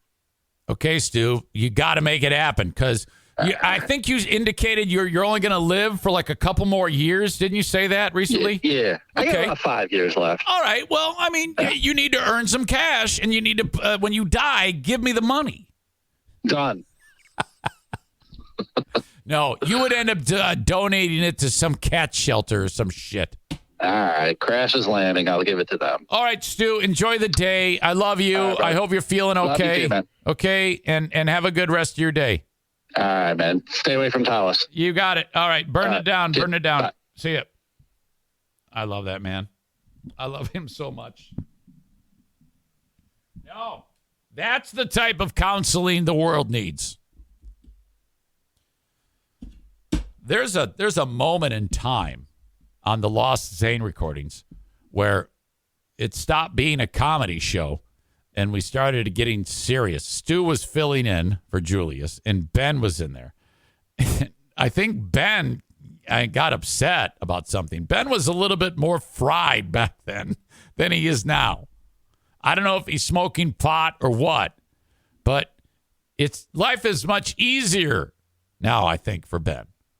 He was struggling more back in the day during the BBL years. But I think Stu had his counseling hat on at one moment, and it was a little off the rails. Referring to the sorority party, Tyler says, "Daughter swap, LOL." What the fuck? You sick bastard. Adam says, "I saw a book called How to Unfuck Yourself." Kenney is he has this method. I'm not sure what it is. Doesn't matter. But Nick and Kenney, if they're writing something, it's usually fucked up. The typing is always such a disaster. He wrote Stu's Go G Yourself Counseling LLC. And then he wrote F Yourself Damn Phone. Thank you, Andrea. No, it isn't the keyboard. It's because you type and you hit send before you read. That's why you gotta look at it before you send it. Don't you do that? Am I the only person who proofreads before they type or before they hit send? He says it's a phone. Yeah, but... And then he writes, autocorrect is a bitch, asshole. But you have eyes. You can look at it, right? Can't you go back and edit what you type? Is that no longer a function on the phone? I don't understand how that's impossible. He's acting like the phone, like once you type it, it stays there permanently.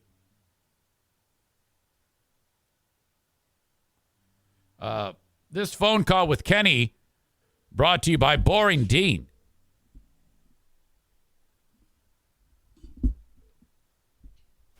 Hey, Kenney, are you making a suggestion that you can't edit your words? Well, I mean, I am also trying to work. It's a yes or no. It's a yes or no question. No, it's a multitasking fail is all it is. And the phone just always wants to do the opposite of what I want it to do. It's just frustrating. Still a yes or no question. The question stands, and that question is, can't you go back and edit what you type? Yes Not once I send it. Before you send it, can't you go back and read it and then, there's an error there. I better fix this before I send it. Look, the thing is that on Twitch, on the app, on a phone, when you start, all of that's gone. You can only see the last few words. I see. All right. Scrolling. So it's just frustrating. That's all, man. This phone call by Kenney brought to you by Z-Speed Mobile Mechanic. All right. Well, this hang up brought to you by me.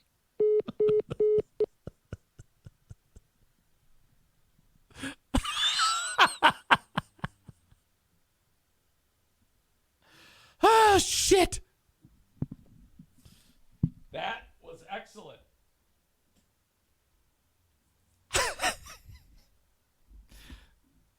Kenney gets a win. Rick says, I agree. That was a Kenney victory. Rick indicates that, and I can't argue with that. That was classic. You made everybody laugh, which is nearly impossible. How? Kenney, are you actually, with that win, perhaps somehow working yourself into the good graces of the population on this Twitch stream? Holy shit! That is exciting news. It's a great Friday. I'll tell you that right now. Great Gabagool says, retire now, Kenney. That'll never be topped. Fucking unbelievable. Well done, Kenney. You just kicked my ass. And I'm proud of that. I'm very, very proud of that.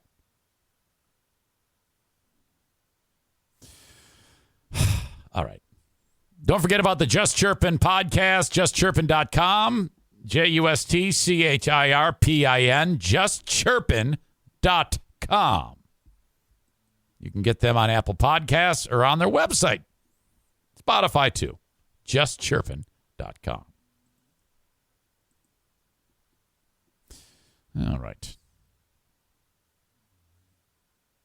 If you're at I've had this happen. If you're at a Porta-John or an outhouse and you drop your phone in the toilet. I didn't have this happen. I've had something close to this happen. Are you going to go get it? That phone is gone, right? Closest I came was when I dropped the first installment of A Song of Ice and Fire.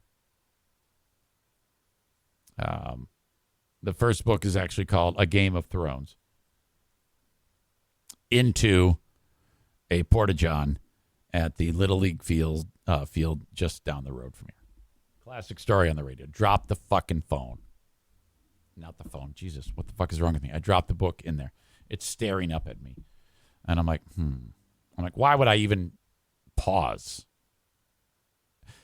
If a baby fell down there, you wouldn't go down and get it. You just go, okay, well, see you later.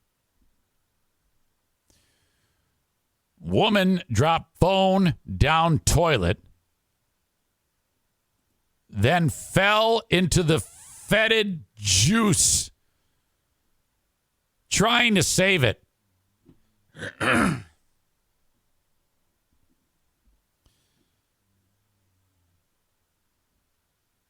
Tyler says, fuck that book. So GD boring. Yeah, I made it. I read every single one of those up until the last one. I read half of the last one, and that's when I waved the white flag and gave up. Really overrated. When you're describing what is inside of an outhouse, and you use not only the word fetid, which contextually, I'm able to figure out that it means, well, what you would think it would mean. But juices? My God. The word juices is a a very versatile word, man. I mean, you can use it to describe like the juices from like the pork tenderloin that you're making, or the juices as you put the citrus blend into the Vitamix, or it could be a sexual term when describing the moisture buildup on a lady's private parts. That's a good thing. These are all good things. And then to describe fetid shit as juices. Oh, God. So bad. Now, it says here that the woman fell headfirst into the toilet pit. Boy.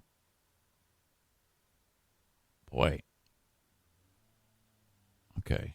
The unidentified woman in her 40s was at the top of Mount Walker in Olympic National Forest, Washington, state of Washington. She dropped her cell phone into the as it says, the human waste-filled void. And I like how in this, I think this was sent to me by Jason Schaefer. Was it? Did you send this, Jason? Yes. He said, can't blame her. You got to do what you got to do when you can't get a new phone just yet. I think that's a reference to the Queen of the Forest. I remember one time Diana dropped her phone in the pool. And I was cleaning the pool. This is at her old house. Cleaning the pool. And all of a sudden she's in the water with her clothes on. I'm like, what the fuck are you doing? She's like, I dropped my phone. And this was, old school. I think it was like a Motorola or something like that. It was ruined. Nowadays, your phone lives if you drop it in the water. Then she dropped the phone in Lake Michigan. That one stayed there. Now she just wants a new phone because it's old, but works fine. The local fire department said she went to great lengths to get it back. She attempted to dismantle the toilet and retrieve the phone. After disassembling the seat and housing, she used her dog's leash to try fishing it out. Eventually, she used the leashes to help support herself somehow, which failed, and she slid into and fell into the vault head first. Oh, my God. Can you imagine the mortifying feeling of the impact of years of piled fucking feces? And this isn't like the kind of, if you notice, this, I don't think this is the type of outhouse where, like the plastic porta-john that the dude shows up with the, I think this is the type that just, this is rustic. It probably, I take it back. They probably do empty it. I would be surprised if it just sat there. But sometimes those things, it takes a long time. They like let it pile up, It looks like fucking Pizza the Hut when you look down in there. She fell. I guess she was like leaning in and hanging on to the leash while she's like with one hand reaching down into the toilet. The other hand is hanging onto the leash. And then the leash gives, and then she just falls face fucking down into it. Oh, how spectacular is that? If that's your wife, it's like she's dead. You don't have a wife anymore. She's gone. Am I right? How great is this? And boo to whoever didn't shoot video of this, because you owe it to the world. If your wife falls into a pile of Pizza the Hut size shit, and it's all like, gigantic clumps of turd are on her and falling off like, rolling off of her face. She's covered in urine and tampons and paper and complete biohazard. You got like, honey, I'm coming as soon as I take this picture, and you snap that thing. You do that. You should have been shooting video the whole time, because you could be very, very wealthy if you sell that bit of imagery to whomever. She managed to find her phone after 20 minutes of rooting around. So she's like fucking squishing it between her fingers trying to find the phone. And then she's got to put it up to her face. Hello, I fell in the shitter. This is where it all goes down. This National Forest. Oh, Jesse says, reminds me of the Jackass bit where they shot the dude in the porta potty into the air and it spilled out all over him. Yeah, I think this is worse, though, because of the amount of time she had to spend in it. Tyler says, poor Diana, if she ever falls into a porta potty, hang on, honey, I'm going to Facebook Live with this. Absolutely. Nick writes, quote, Your Honor, I'd like to introduce this article as evidence of my divorce. Grounds for divorce. Nick also adds, I hope she's up to date on all of her hepatitis shots. Yeah, you don't know. I mean, you're exposed to the worst of the world.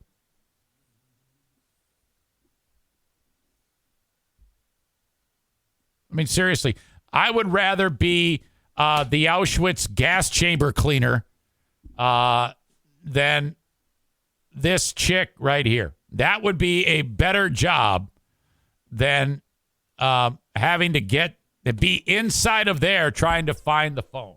I would be like, well, I would take that 10 times out of 10 over this. Let's be honest here. The fire department actually got her out of there, okay? They created a makeshift platform. When it said that in the story, I thought it was like they were saying, all right, push all the shit to one side and climb out. They set up a makeshift platform so she could stand, and they hoisted her up. Oh, God. That's worse than running into a burning building. My God. The fire department got her out of there, and then they turned the hose on her. They actually said, all right, here we go. That scene from Rocky. Not Rocky. What was that movie that Sylvester Stallone was in? That they hosed him down. Over the top. Rhinestone. Cliffhanger. Fucking A. Rambo. That was it. It was the first Rambo, First Blood. They actually turned the hose on her and gave her some white overalls, similar to what forensics teams wear at a crime scene. She said she wasn't injured, turned down the offer of transportation, despite being advised to get medical help after being exposed to so much human waste. She thanked the emergency responders, continued on her way back to California, where she is from. The fire department said that the patient was extremely fortunate not to be overcome by toxic gases or sustain an injury. God. Wow. Let the phone go. I like these guys here in the photograph, you know? They're like, yep, all in a day's work. No. Ugh. Another good joke. She got hosed down worse than a dude at a civil rights march in Alabama in the 60s. I added something to it.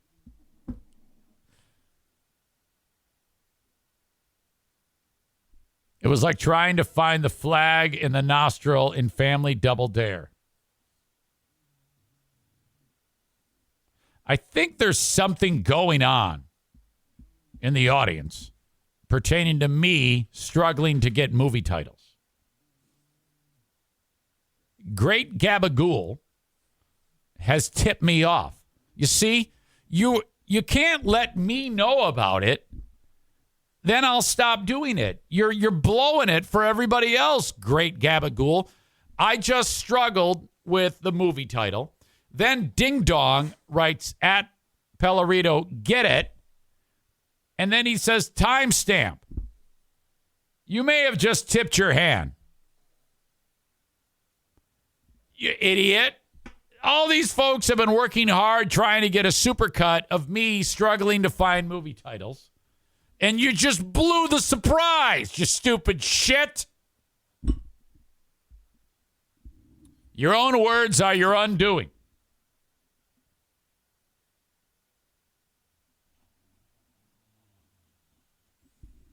All right. So the cat is out of the bag. Hey, it happens. What can I say? I don't even know who Great Gabagool is. He says, and Nick says, nice, Jason. Way to go off to the penalty box with you.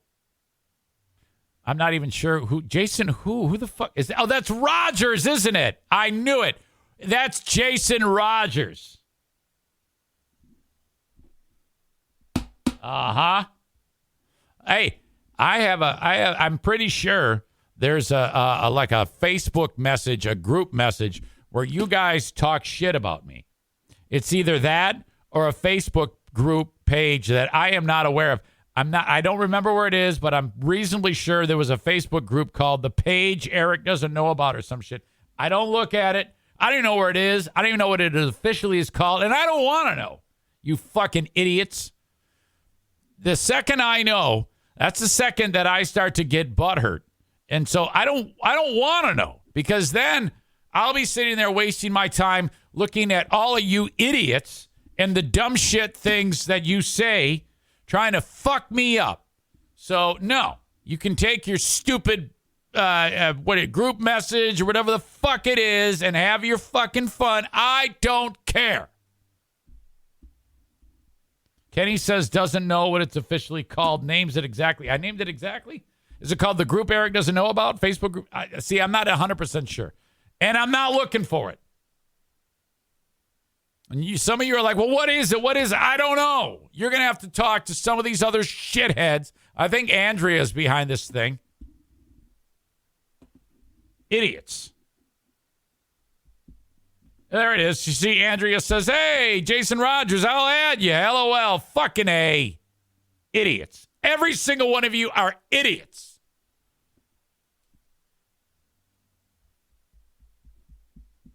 Nick says there is a group chat, but it's more of us just shooting the shit 90% of the time, talking about life outside of Zane. All right, that's fine. Well, it's all fine. Like it matters. Like it matters. Unbelievable. Okay, where are we here? God, I'm running out of time. These shows go by too fast. Seriously. Let me get into this real quick. You guys remember Soho Karen? That was the chick in New York City, Mia Ponsetto. It was about January of 21 that she lost her fucking phone in the Uber. All right.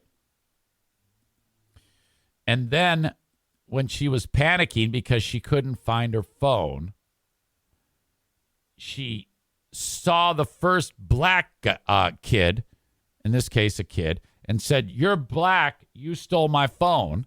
And then the kid's dad, who I guess is an accomplished jazz musician in New York, this is in Soho, New York, said, what the fuck are you doing? Get the fuck out of here. And it blew up. It was one of these many Karens that we witnessed during the pandemic, and she was canceled. Well, there's an update. But before we get to the update, this is taken from when that all unfolded. And do you remember she was on Gayle King? And Gayle King, this is before she got arrested, okay?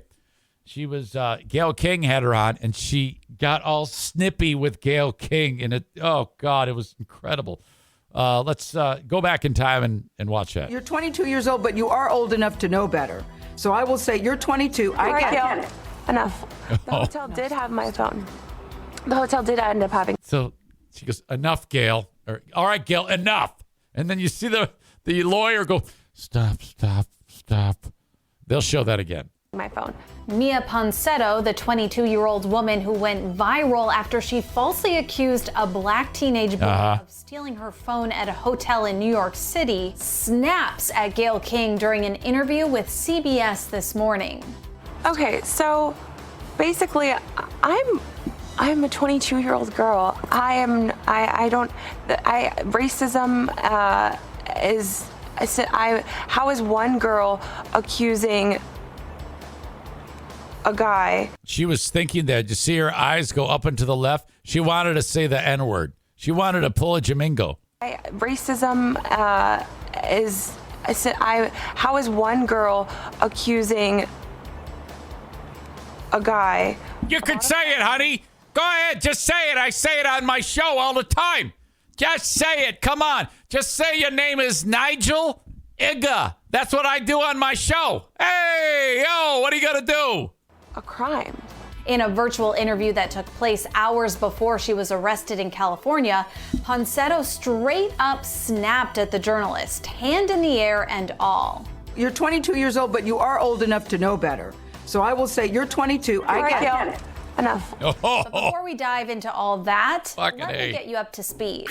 On December 26, Ponsetto was seen on camera approaching a black teenager and his dad, jazz musician Keon Harold, in the lobby of NYC's Arlo Hotel. Face off, that's mine. Literally get it back. Are you kidding me? You feel like there's only one iPhone made in the world? No, okay, then show me the. No, you get a life over there. Ponsetto accused the 14-year-old boy, Keon Harold Jr., of stealing her phone, ultimately tackling him in an attempt to get the phone.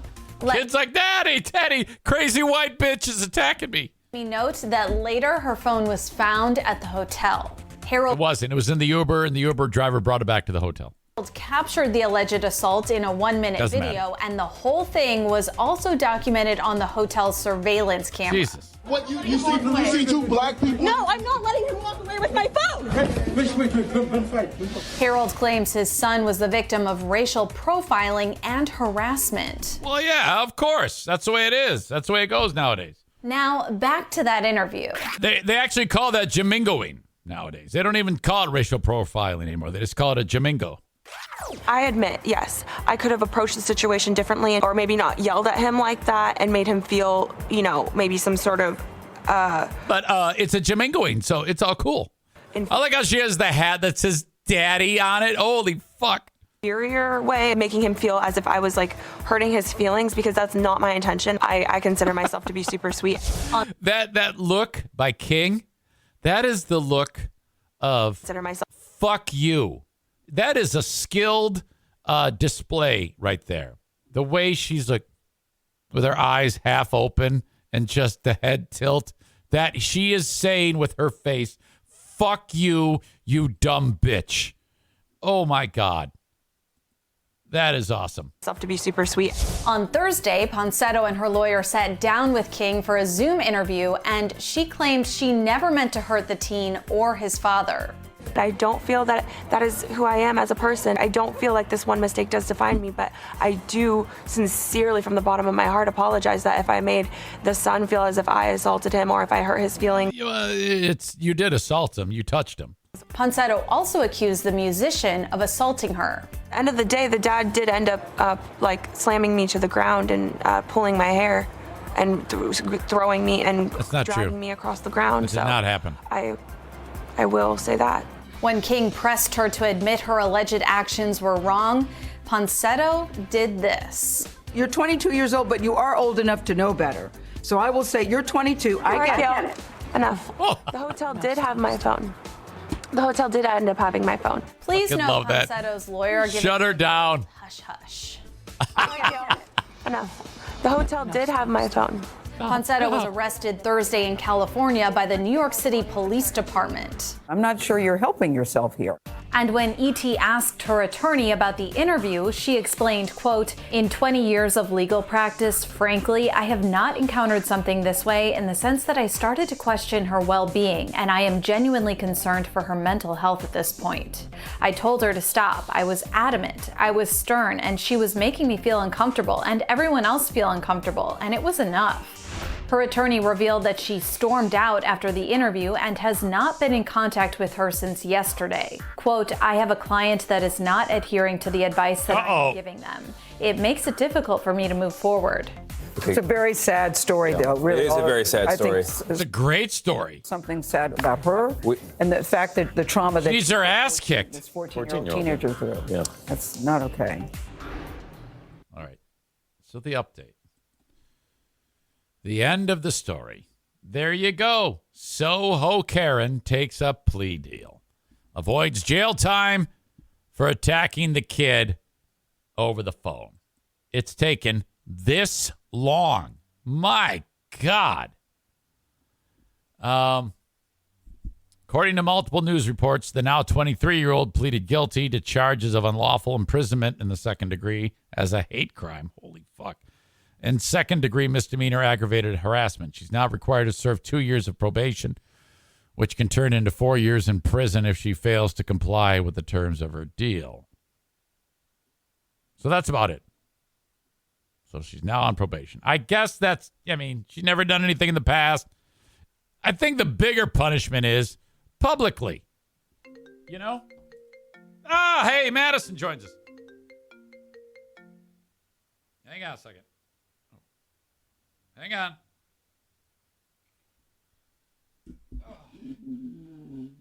Hello, Madison. How are you?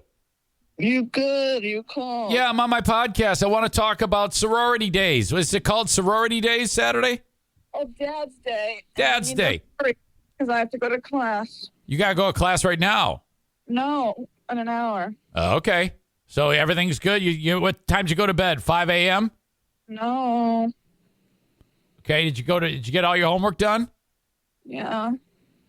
You must be excited for Dad's Day Saturday. What time do I have to be there? 3. Be there 3 and I stay till what time? 6. Do you think any of the girls would want to go to wrestling after? No. No?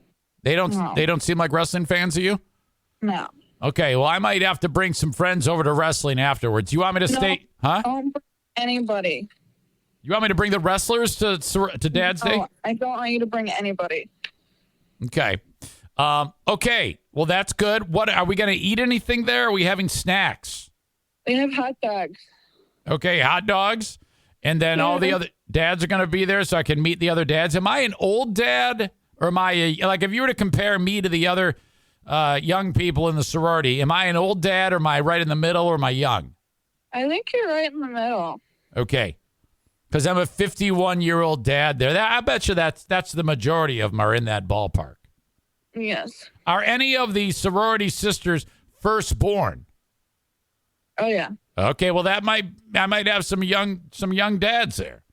Okay, and you said we're going to be playing lawn games like hillbilly horseshoes or something, or like cornhole and stuff. Okay, and is there going to be keg stands going on?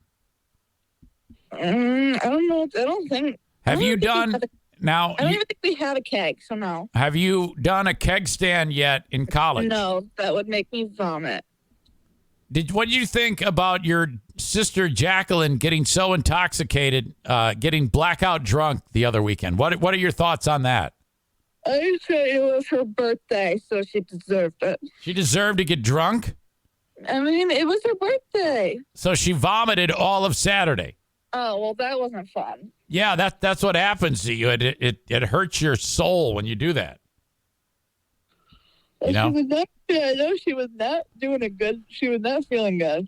I'm under the impression that every moment you've been speaking in this conversation, you've been yawning at the same time. Yeah, I literally just woke up. Okay. Do you want to share anything nice with the audience here? They all love you very much. Hello. I don't know. I don't have anything going on. I have finals. Okay. Yeah. Has anyone, I told the story about Ligma. Oh, my God. That you had some mean person give you a $1 tip and they wanted you to he said Ligma, which means Ligma balls, as you instructed me. You told me about that. Yeah, it really pissed me off. Yeah, you worked your ass off and you did everything right. You didn't like mess up or anything, did you? No, they came in 30 minutes before close, and I still got them out before close, and they were so angry for some reason. Oh, man. All right. Well, okay. That just sounds terrible. Sometimes that happens. I know. I hate it. I hate people. You're yawning right now. I'm tired. Okay. So is this at the sorority house? You know what? Actually, don't say that. I will find out the location from you. Okay. Okay? Because if we talk any more about this, we're gonna get visitors and they're not invited. If they show up out of the blue, I'm gonna ask them to leave. They're not dads. They have to leave. They're not invited to the party. Please don't show up. Yeah. Okay, we can't have those losers show up at the party. Not at Dad's Day. Okay, not at Dad's Day. No. Okay. Hey, thank you. You're welcome. I love you. I love you too. All right. Bye-bye. Okay. Yawning the whole fucking time.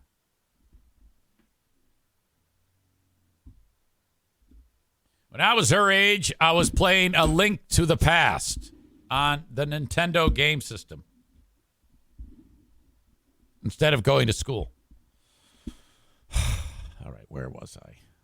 I think I'm done. So she gets probation, that crazy bitch. But yeah, pretty much canceled. Can you imagine trying to get a job if you're her? You pretty much have to change your name, right?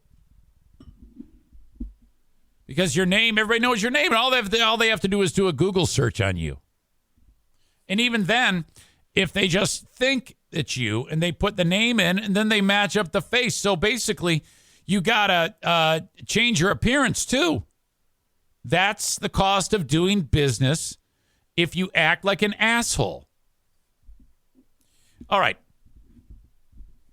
Speaking of assholes, I got the asshole of the day coming up. Wrapping up this show. If you have any suggestions as to who is the asshole of the day, I would love to hear those. Frank Fuss reached out to me. He writes, Eric, for now, talk that there is a special enrollment period to get affordable health insurance right now. MyPolicyShop.com. If you do not have health insurance, Frank the Tank will figure out if you qualify for this special enrollment period, even if you missed the open enrollment last year.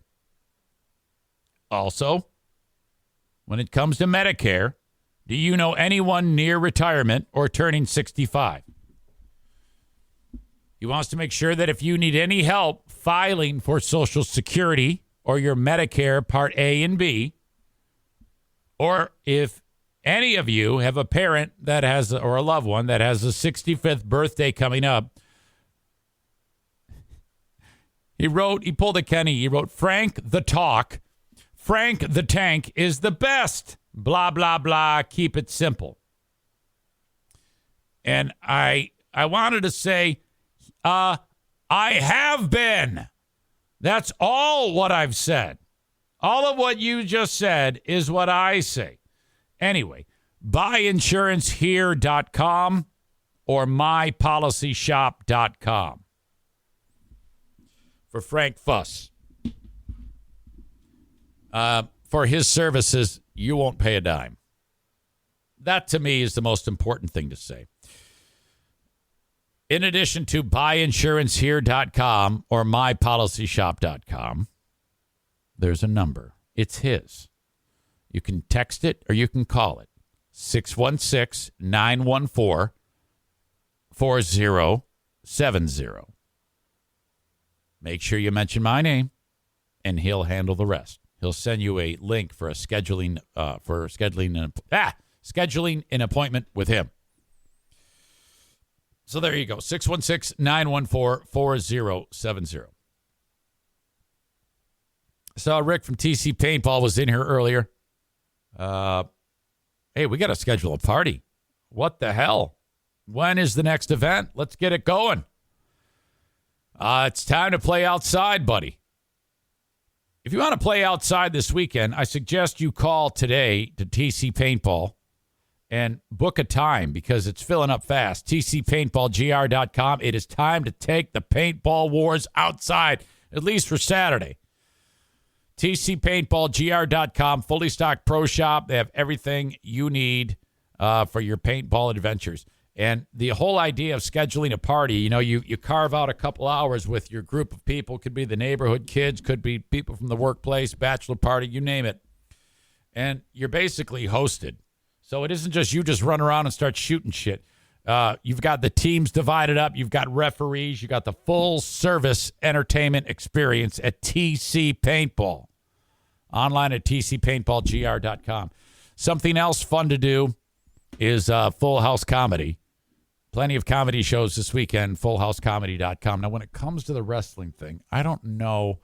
I don't want to commit to it on Saturday because right now I would say I would want to do that with you all. I would encourage you to go, and then we would hang out together. However, at the end of Dad's Day at the sorority, you know, I'm probably going to want to leave and go home and go to bed at like 7 o'clock. I can't spread myself too thin. I can't do that. And a basement that needs to get done. So I'm not going to commit to that. But good luck. Everybody, I hope you have fun at the wrestling event. I know Joey Williamson will be there. All right. Cole, nomination. Asshole of the day. Douche that Tyson punched. And the guy that filmed it. Soaked in Bleach says, don't forget Adam's cameo, Eric. I'm not doing that one live. It's a 10-minute short story. Boo 3304, asshole of the day, Eric, for not giving us the location of the party. Nick says, asshole of the day, Dean, for living in the sorority house basement since Maddie got there. Yeah, speaking of, I haven't been creeped out in watching that John Wayne Gacy documentary. I was creeped out watching that almost as much as seeing Dean take a picture with my family members. In 5 years, there's going to be a Netflix documentary with those pictures after my family is slaughtered. That's what's going to happen. My God.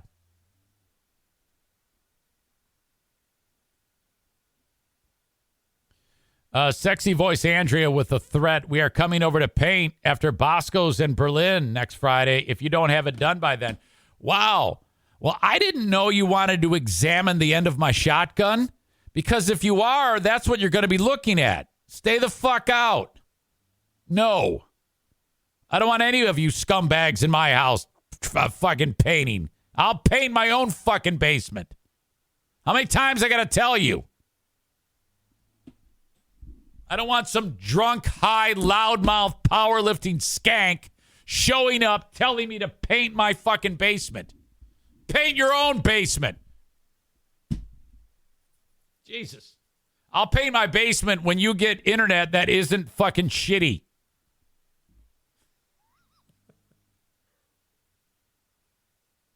All right. She can bench press you while you paint. All right. Asshole of the day. We're going to come paint your shit. Perpetual line steppers. Again, there is a line. You all can cross it. If you're talking, you're crossing it.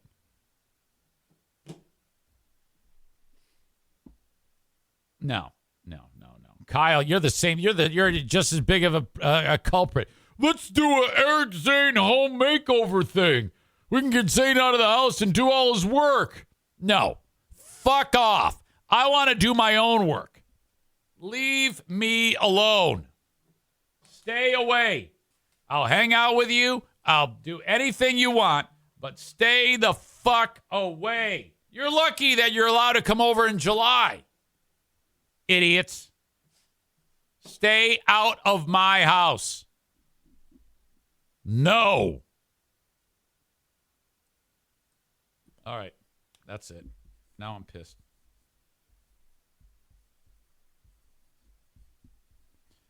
Assholes of the day are all Zaniacs. There you go. Asshole of the day. Uh-huh. You see what you did? That means Aram has gotten it twice this week. Actually, Aram is... Except Aram. Hang on. Because I haven't even seen him on here today. Oh, there he is. Aram has been very well behaved today. Except Aram. You're all assholes of the day, except Aaron. So you can talk about that on your stupid group chat or whatever the fuck your Facebook group is called Eric Zane Sucks Cock or some shit. Bullshit. Okay, that's it. You know I love you. Thank you so much for being part of this. And I'll talk to you on Patreon. Have a good one, folks. Happy weekend, and bye-bye.